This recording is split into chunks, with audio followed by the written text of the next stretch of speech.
Petit récap d'une conversation que j'ai eue avec un abonné où on a discuté de ses douleurs de dos. L'erreur la plus courante que je vois, c'est d'essayer de trouver des quick fix. Donc essayer de trouver des exercices qui vont te soulager sur l'instant, mais qui ne résout absolument pas ton problème de fond. Donc dans cette catégorie-là, tu vas retrouver par exemple les étirements à outrance, faire des exercices de stabilisation du corps, faire des cobras, des planques, des dead bugs et tous ces exercices-là qui viennent créer de la stabilité au niveau de ton bas du dos, mais qui ne règle pas du tout le souci. Et si tu veux aller à un niveau encore du dessus, il y a les injections, ou même le fait, j'ai déjà vu certaines personnes faire ça, mettre des ceintures lombaires H24.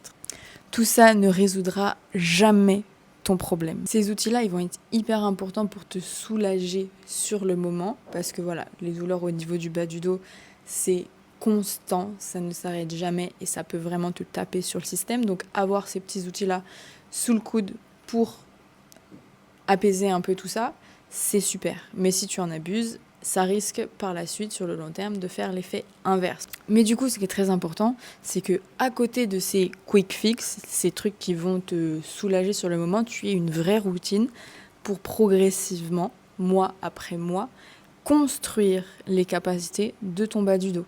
C'est comme ça et uniquement comme ça que tu vas t'en sortir. Donc par exemple, dans les exercices de construction, tu vas retrouver le fameux back extension.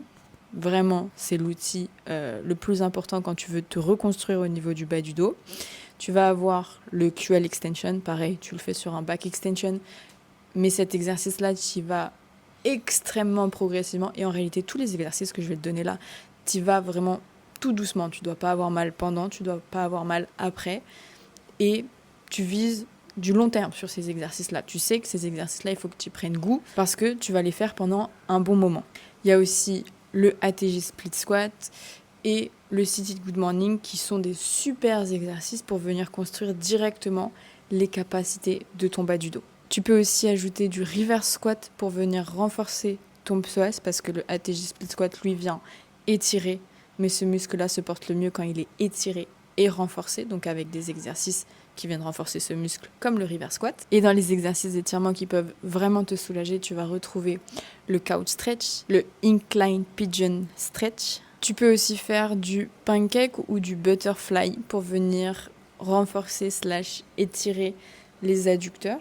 Parce que là, si tu te rends bien compte, j'ai dit couch stretch, fléchisseur de hanches, donc pour étirer ce qu'il y a devant tes hanches. Incline pigeon, c'est pour étirer l'extérieur. Les adducteurs, et donc avec le butterfly / pancake, c'est pour l'intérieur. Et pour étirer l'arrière, donc au niveau des ischios, je te conseillerais le Elephant Walk. Mais avec le Elephant Walk, tu vas avoir une double action. Tu vas avoir l'action d'étirer les ischios, donc au niveau de l'arrière des hanches, mais surtout, il va très progressivement réhabituer ton bas du dos à la flexion lombaire. Voilà, je t'ai résumé ce que je lui ai partagé. Et si tu as une seule chose à retenir, c'est qu'il y a des exercices qui vont te soulager sur le moment. C'est génial parce que ça tape sur le système, les douleurs au niveau du bas du dos. Mais ce ne sont pas ces exercices-là qui vont te permettre de ne plus jamais avoir mal au bas du dos. Pour ça, il faut que tu incorpores des exercices pour venir construire les capacités de ton bas du dos. Ça se fait sur plusieurs mois, mais c'est comme ça et uniquement comme ça que ton bas du dos ne sera plus jamais un souci.